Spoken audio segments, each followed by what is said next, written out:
there's a quiet moment, usually late at night or early in the morning, when the noise of the world settles just enough for a different kind of question to arise. Not the usual, "What do I need to do today?" or "What's next on my list?" but something softer, something deeper. Who am I really? Why do I keep repeating certain patterns? Is there something I was meant to understand in this life that I keep missing? In that stillness, we begin to notice things we usually overlook, like how certain numbers seem to follow us, not just on clocks or receipts, but in the very dates and rhythms of our lives. And we wonder, is this coincidence or a kind of message we haven't learned how to listen to yet? More and more people today are seeking meaning beneath the surface. In a culture that often rewards speed, consumption, and achievement, there's a quiet rebellion happening, one that values depth over noise, insight over information. That's why tools like personality types, astrology, and numerology are making a comeback. Not because they have all the answers, but because they help us ask better questions. But here's the problem. We've been taught to use these tools in the wrong way. We use them to label ourselves, excuse our behaviors, or predict our futures, when what we truly need is to wake up. This video and this series is an invitation to do just that. Not to believe in numbers as fate, but to explore them as reflections. Not to escape responsibility through mysticism, but to develop self-awareness through mindful inquiry. In the Buddhist tradition, nothing arises without causes and conditions. Your body, your mind, your preferences, your wounds, they are not accidents. But neither are they fixed. Karma does not mean destiny. It means momentum, patterns of habit, thought, and behavior that can be transformed. And when we bring awareness to those patterns, we begin to reshape our path. So, what if the numbers in your life, especially your birth date, could serve as a kind of mirror? What if they reflect not what you must become, but where you already are in your journey of learning, letting go, and waking up? This way of seeing numbers isn't new. It's ancient. Cultures from Egypt to India to Greece have explored numbers as sacred codes, not for prediction, but for contemplation. Pythagoras, the father of Western mathematics, believed that numbers held the key to understanding the soul. But over time, the practice of numerology was stripped of its contemplative heart and turned into entertainment or superstition. We're here to reclaim that contemplative heart, to look at numbers not as fortune-telling, but as a language of insight, to move from curiosity to clarity, from information to wisdom. Carl Jung once said, "Until you make the unconscious conscious, it will direct your life, and you will call it fate." That's what we're doing here, using numbers not to define you, but to reveal the unconscious stories that have been shaping you. And from a Buddhist lens, this makes deep sense. Mindfulness is not about fixing yourself, it's about seeing clearly. And when we see clearly, we can choose differently. We can love differently. We can live differently. So yes, we need a new way to look at numbers, not as signs of luck or limitation, but as symbols that speak the quiet truth of where we are and who we are becoming. Not as formulas to memorize, but as invitations to practice compassion, awareness, and growth. If this resonates with something in you, then stay. You don't need to believe in anything. Just be open. Let's explore together what your numbers might reflect, not to box you in, but to set you free. What numerology really is, and what it's not. Most people hear the word numerology and immediately picture something between a horoscope and a fortune cookie. Cute, maybe fun, but not exactly something that could touch the soul or shape a life.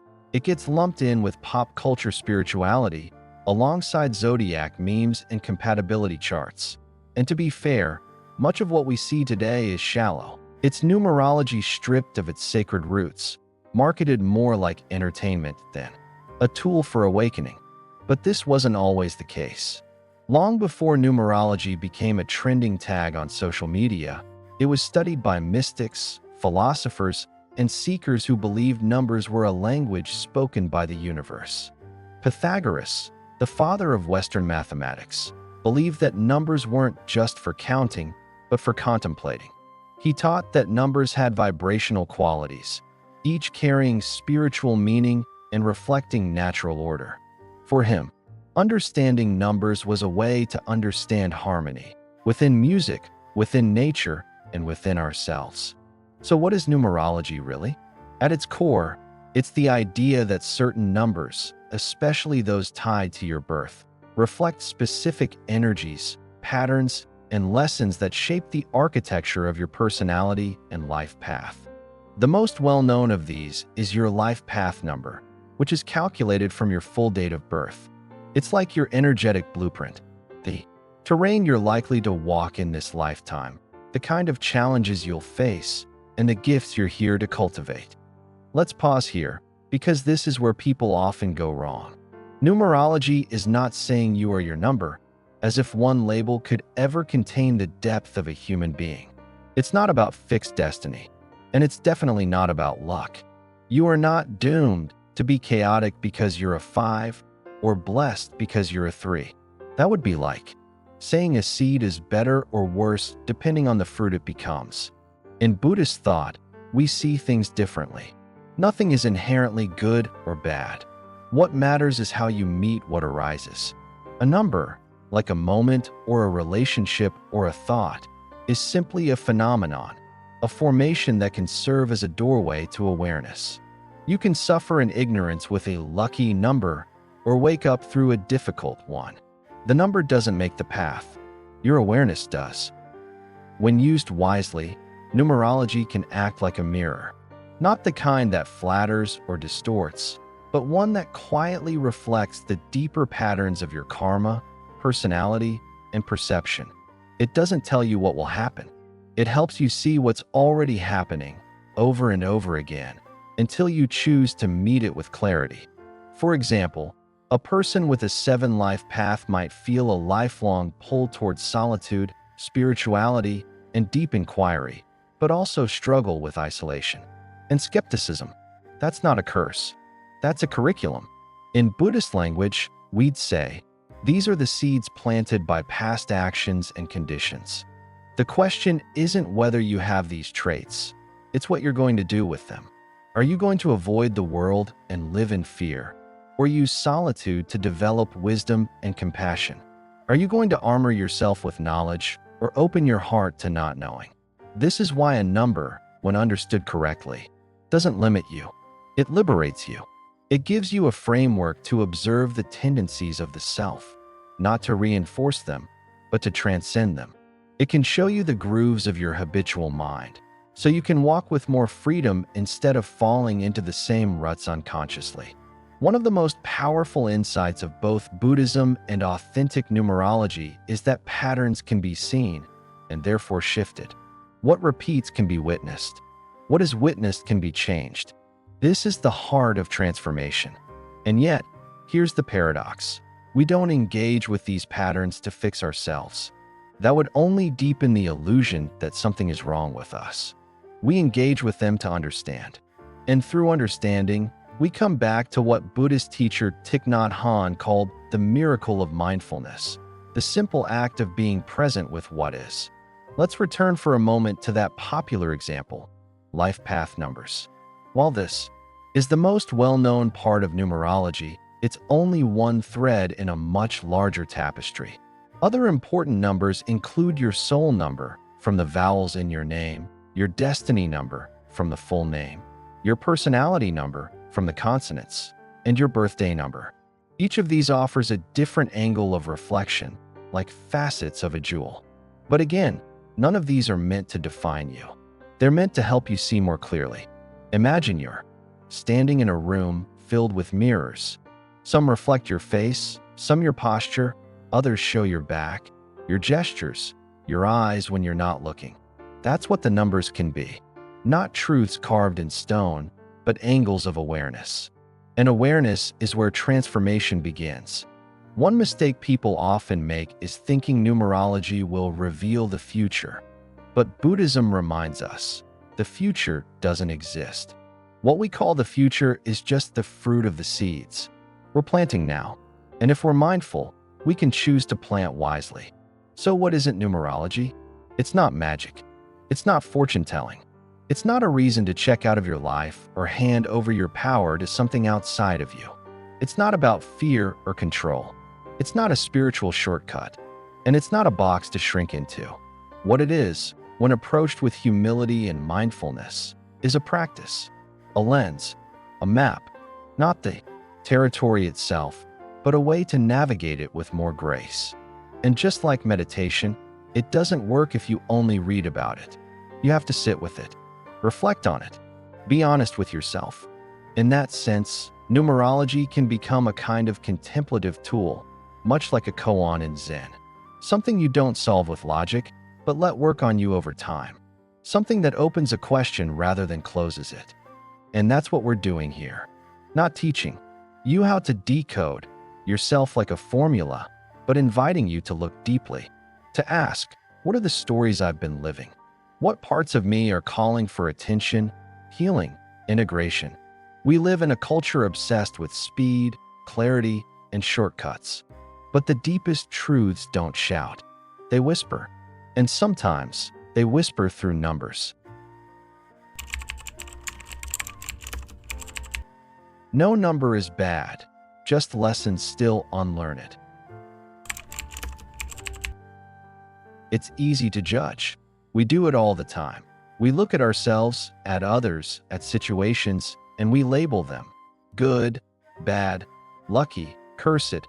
And when it comes to numbers, we do the same. Certain numbers get praised, others are feared. The number 4 is unlucky in some cultures because it sounds like death. The number 13 is avoided in elevators and hotel rooms. The number 8 is seen as powerful, the number 7 as spiritual. But behind all of this, there's a deeper truth waiting to be seen. In numerology, numbers aren't good or bad. They just are.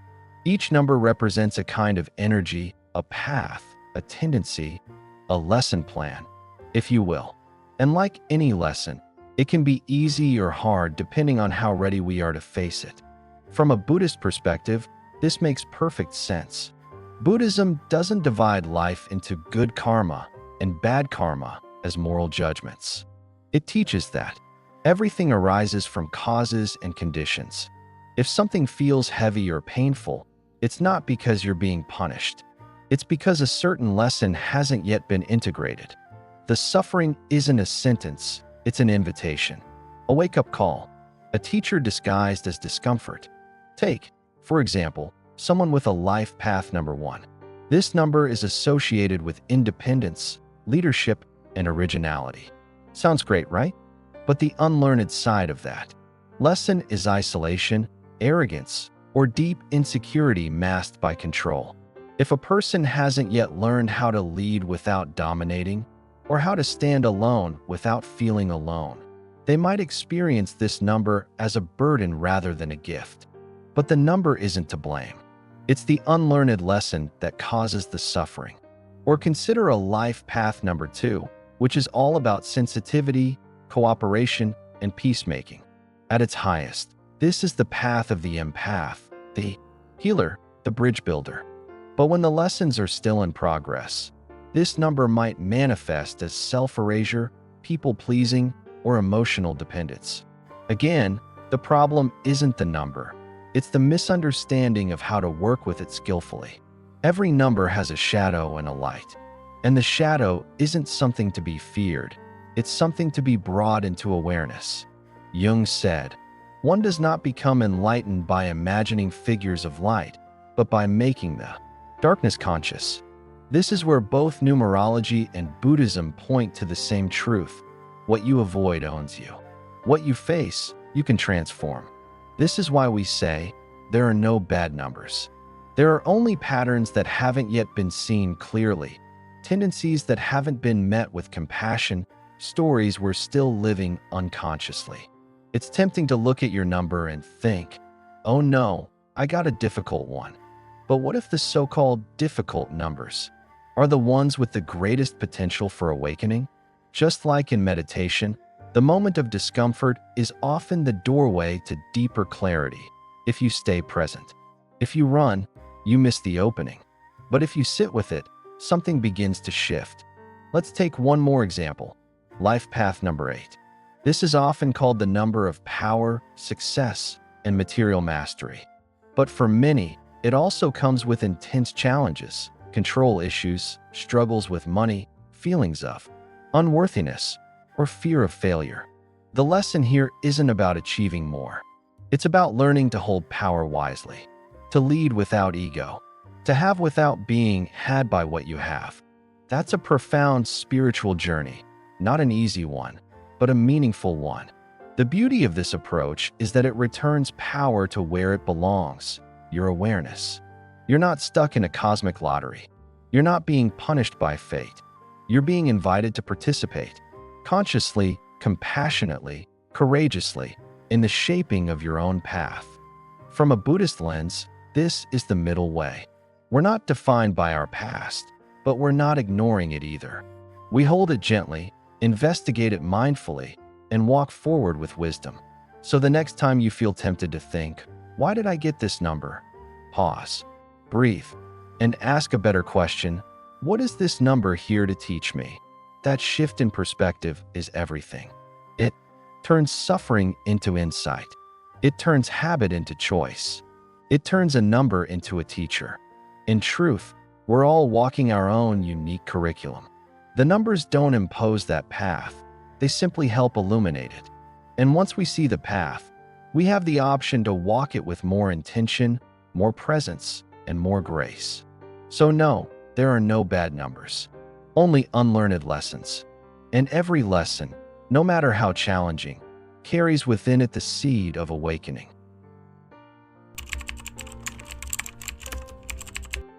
Where Buddhism and numerology meet. Karma.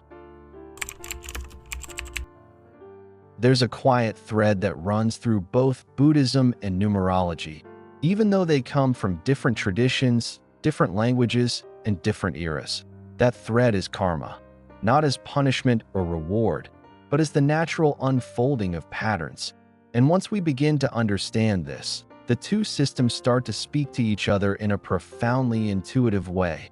Karma, in its simplest form, means action, but not just physical action, mental habits, emotional tendencies, even the small, unconscious decisions that shape the way we meet each moment. In Buddhism, karma is not fate. It's not cosmic justice. It's momentum. Every thought, word, and deed plants a seed. Some seeds grow quickly. Others lie dormant for years, waiting for the right conditions. But nothing arises without a cause, and nothing is permanent. Now imagine this. You enter the world with certain inclinations. Some of them you can't explain. You react strongly to certain types of people. You struggle with the same emotions over and over. You're drawn to particular paths, or face the same lessons no matter how much you try to avoid them. Where do these patterns come from? In the Buddhist view, these are karmic imprints, mental grooves formed over time, possibly lifetimes. They don't define you, but they shape your tendencies.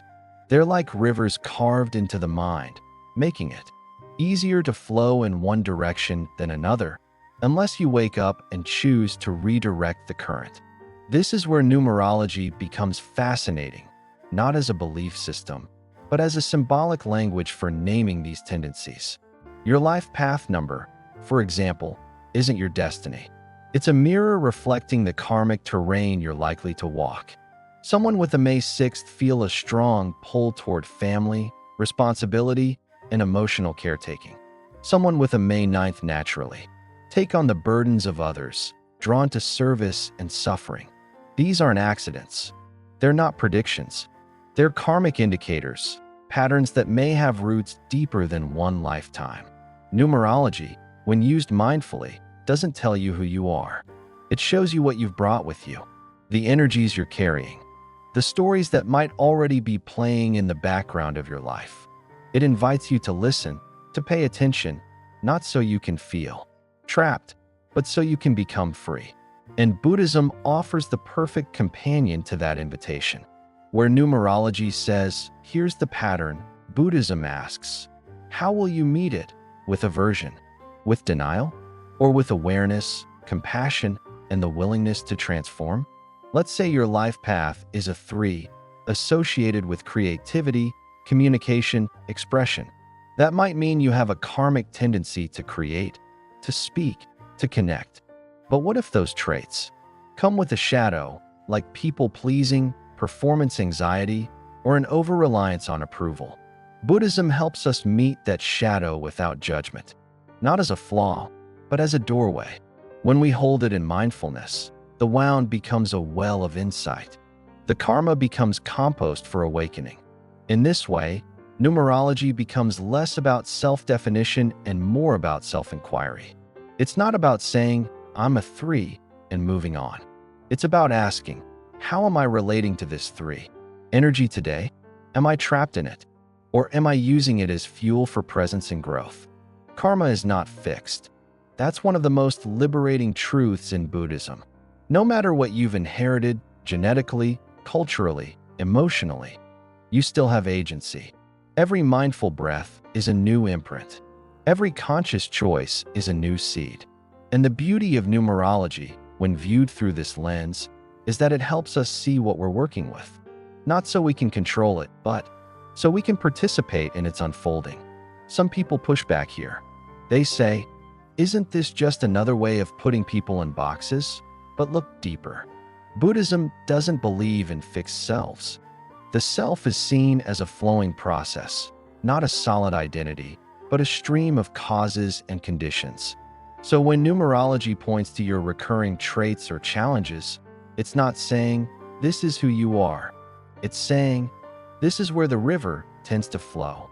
Now, do you want to build a dam, dig a new channel, or learn to float more skillfully? And just like in meditation, there's no need to rush. You're not trying to solve your number. You're learning to sit with it, to observe how it moves, how it feels, what it stirs up in you. And from that observation, clarity emerges, not in a dramatic flash, but in the quiet unfolding of presence. Imagine a person with a karmic tendency toward control, perhaps reflected in a number, like 8, often linked with power and mastery. That person might spend years trying to dominate life, planning, pushing, trying to make everything line up. But eventually, something breaks. A relationship, a career, a body. And in the rubble, they finally stop. They breathe. They see. And maybe, for the first time, they realize that true power is not about control. It's about surrender. About letting go of the illusion that we can force life to obey us. That's karma. Ripening. That's numerology offering not a warning, but an invitation to soften. In this light, both Buddhism and numerology become paths of awareness. Not answers, but questions. Not destinations, but practices. The real meeting point between them is not just karma as an abstract concept. It's the moment you choose to look within, to stop blaming fate, to stop outsourcing your power, and to begin relating to your patterns with mindfulness and compassion.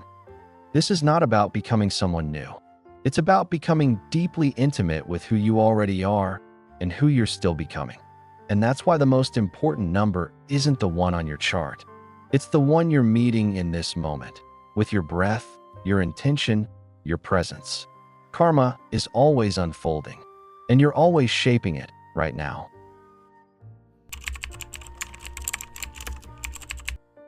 So you know your numbers. Now what? So now you know your life path number. Maybe you've also explored your soul number, your destiny number, and a few others. You've done the math, read the descriptions, maybe even felt surprised at how accurate some of them were. A part of you feels seen, recognized in a way that's strangely affirming. But now there's a question quietly waiting in the background. What do I do with all of this? In a culture obsessed with self-improvement, it's easy to take this new insight and turn it into another project. Okay, I'm a 6, how do I fix that? Or, I'm a 1, so I need to be more of a leader. But that's not what this path is about. Numerology isn't a performance manual. It's a mirror, a sacred mirror. And mirrors don't demand. They reflect.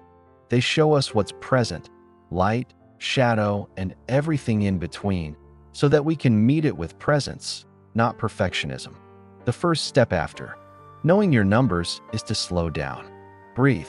Resist the urge to turn this into another goal. Awareness doesn't rush. It listens. It watches. And it begins by simply asking, how do these patterns show up in my life? Not as labels, but as living energies. Not as identities, but as invitations. Take your number as a meditation object, not something to figure out, but something to sit with. Observe how it manifests in your relationships, your habits, your triggers, your dreams. Notice what feels affirmed and what feels uncomfortable. Both are important. The affirmation gives you strength. The discomfort shows you where growth is possible. From a Buddhist perspective, this is the essence of practice. Not trying to become someone else, but turning toward your experience with mindfulness and compassion. You don't use your numbers to change yourself. You see yourself more clearly through them, and the change unfolds. From there, naturally, gently, in alignment with your deeper truth. Let's say you've discovered that your number is a 5. This number often reflects a soul drawn to freedom, experience, movement, and adventure. But it can also bring restlessness, avoidance, or difficulty with commitment. If you take this information and immediately try to fix it, force yourself to settle down, or suppress your craving for exploration, you might miss the deeper lesson. But if you sit with it, patiently and honestly, you may begin to ask new questions. What does freedom mean to me? Where am I mistaking escape for expansion?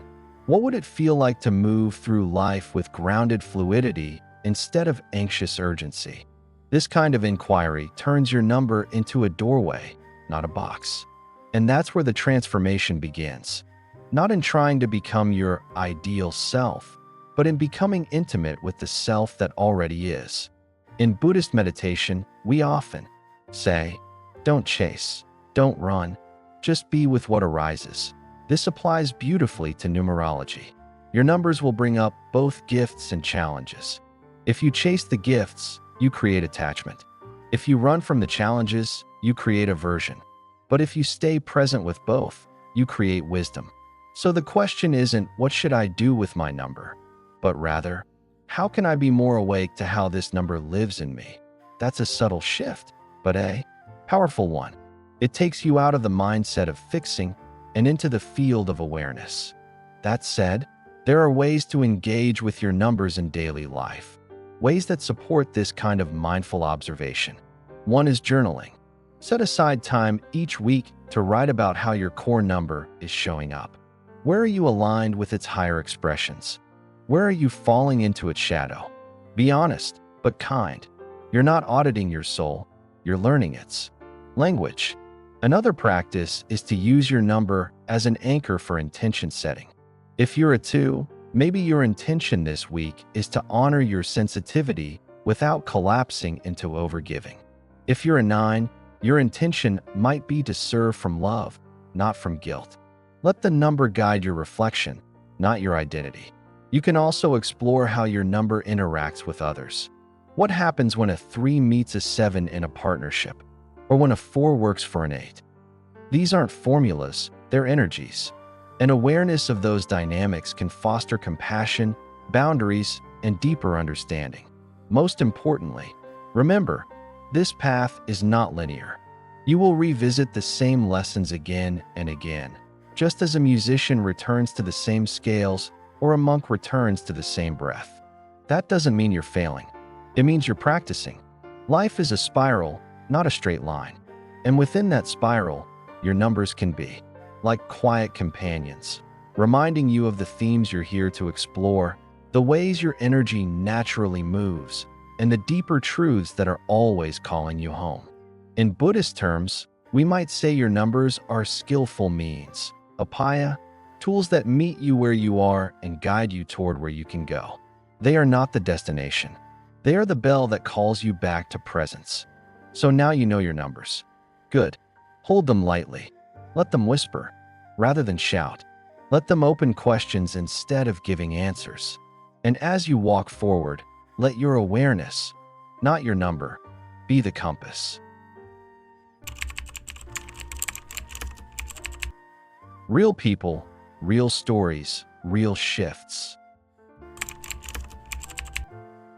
Sometimes, the most powerful wisdom doesn't come from ancient texts or profound philosophies. It comes from real lives, ordinary people who've wrestled with their patterns, fallen into the same holes, and somehow found the courage to climb out a little wiser, a little softer, a little more awake.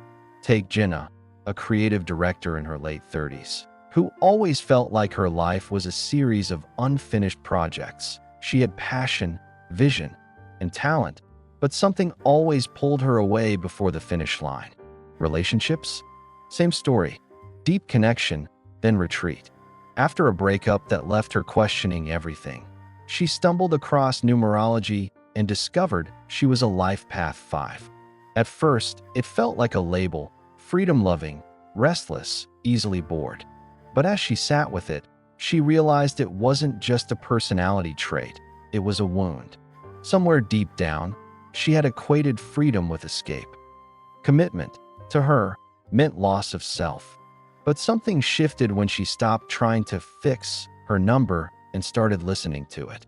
She began to notice the difference between impulse and intuition. She started journaling not just about what she was running from, but what she was actually seeking. Over time, her relationship with freedom changed. It became less about avoiding discomfort and more about showing up fully, choosing openness rather than evasion.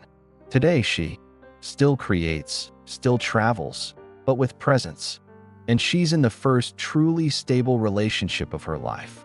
Not because she tamed her 5 energy, but because she befriended it. Then there's Mark, a retired Navy veteran in his 60s, who carried a quiet heaviness for decades.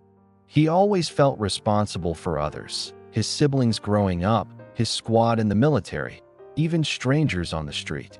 He was the helper, the fixer, the one who held everything together. But he was also tired, deeply tired. When he found out he was a life path 6, it made eerie sense. The caregiver number, the nurturer. But with it came the shadow, resentment, burnout, and a subtle belief that love must be earned through service. Mark had never meditated before. Buddhism, to him, had always seemed foreign. But something about this intersection of numerology and mindfulness made him curious. He began listening to talks, sitting in silence, even if just 5 minutes a day, and reflecting on the difference between helping and rescuing. Slowly, he saw how much of his identity was wrapped up in being needed. And in that recognition, something softened. He learned to say no, to rest without guilt, to give without disappearing. Now, he volunteers at a community garden, mentors young veterans, and takes long walks by the lake near his home. He still gives, but not from obligation, from overflow.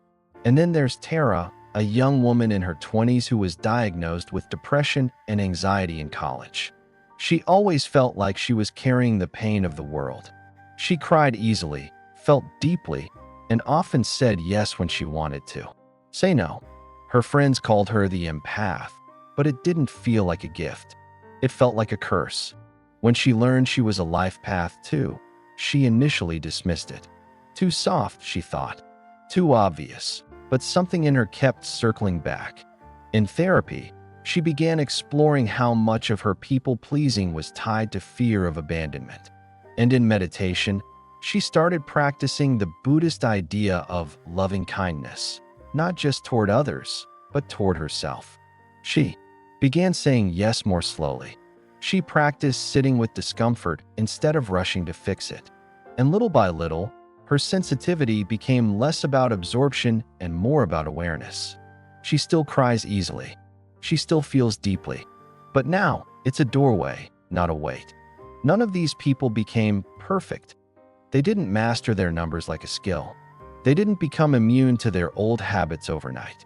But they started walking differently, with eyes more open, hearts more honest, and choices more conscious.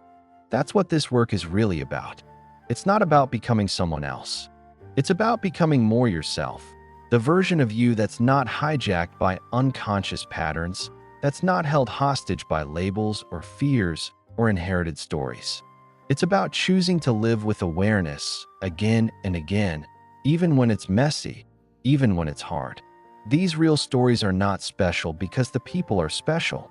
They're special because they're true, because they show us that transformation doesn't require enlightenment on a mountaintop. It requires showing up to your actual life, with curiosity, with courage, and sometimes with tears. And perhaps most beautifully, these stories remind us that we're not alone. Behind every number is a human being, a living, breathing, complex, evolving human being. And when we meet our numbers, not as definitions, but as invitations, we begin to meet each other in the same way, less as categories, more as companions. Your questions answered with compassion. It's natural to have questions. In fact, it's not just natural, it's healthy. When we begin exploring something like numerology, especially through a mindful or spiritual lens, doubts arise, skepticism appears, and so it should. This isn't about blind belief, it's about honest inquiry. The Buddha himself encouraged doubt, not as a wall, but as a doorway. He said, "Don't believe anything, even what I say, unless it agrees with your own reason and experience." So let's meet the questions that often come up, not with defensiveness, but with openness, not with dogma, but with compassion. One common question is, isn't numerology just a form of superstition? It's a fair concern. In many modern settings, numerology has been diluted into clickbait, personality labels, and shallow predictions. But at its core, true numerology isn't about superstition, it's about symbolism. Just as a dream isn't a forecast but a reflection, numbers can reflect energetic patterns, karmic tendencies, and unconscious loops. Used with mindfulness, numerology isn't about predicting your fate. It's about becoming more conscious of the story you're already living. And that makes it a tool, not a truth. A lens, not a law. Another question we often hear: if I'm not my number, then why look at it at all? Because while your number doesn't define you, it can help reveal what's shaping you. Just like a meditation teacher might guide your attention to your breath. Not because the breath is who you are, but because it's a gateway into presence. Your number can serve as a mirror for patterns that you might otherwise miss. The point is never to shrink into your number, but to use it as an opening, a place to begin. Some people ask, does believing in numerology mean I have to give up my faith or spiritual path? Absolutely not. In fact, many people find that exploring numerology deepens their existing spiritual practice. If you're Christian, numerology can become a way to reflect on your God-given strengths and callings. If you're Jewish, it may echo the mystical depth of gematria. If you're spiritual but unaffiliated, it can become a tool for integration. And if you walk the Buddhist path, as many of us here do, numerology can be approached as a form of contemplation, not belief. Not theology, but insight. The numbers don't ask for worship. They ask for awareness. Another common fear: what if I don't like my number? It's okay. Many people feel that way at first, especially if the number points to traits or lessons that feel uncomfortable: control, conflict, emotional vulnerability, discipline. But often, the discomfort is a clue. It means the number is touching something real, not something bad, something waiting to be seen. In Buddhism, we learn to bow to our resistance, not to obey it, but to learn from it. If a number unsettles you, stay with it. Sit with it. Ask it what it's showing you. And remember, the goal is not to become your number. It's to become more fully yourself. And finally, the most compassionate question of all: can this actually help me? Yes. Not because it fixes your problems. Not because it tells you who to marry or when to move or what job to take. but because it invites you into a deeper relationship with yourself, because it gives language to things you've always felt but couldn't quite name, because it helps you pause, reflect, and listen, not to the stars or the math or the charts, but to the quiet wisdom that's always been alive in you. No spiritual path is free from misunderstanding. No tool is immune to misuse. But when approached with humility, honesty, and kindness, numerology can become a sacred ally on the road inward. It doesn't have to be the whole path. It doesn't have to answer every question, but it can remind you to ask better ones. And sometimes, a better question is all we need to begin again. Numbers are seeds, not chains. The numbers you carry are not a sentence. They are not a cage. They are not the final word on who you are or what your life must be. They are seeds, quiet, potent, full of possibility. And like all seeds, they require care. Some bloom quickly, others take time, but each one carries the potential to awaken something essential within you. Along this journey, we've explored how numbers, when approached with awareness, become mirrors rather than measurements. We've seen how they can point not to fate, but to patterns that can be witnessed, softened, and transformed. Through the lens of Buddhism, we've come to understand that what matters is not the number itself, but how we meet it, with aversion or with presence, with fear or with curiosity, with judgment or with compassion. Maybe by now, you've started to sense that your numbers are less about telling you who you are and more about showing you where to begin, less about prediction and more about participation. You are not your birth date. You are the consciousness meeting your birth date with insight. You are the breath that pauses before reacting. You are the space that holds both your patterns and your freedom to respond differently. What grows from your number depends on how you tend it.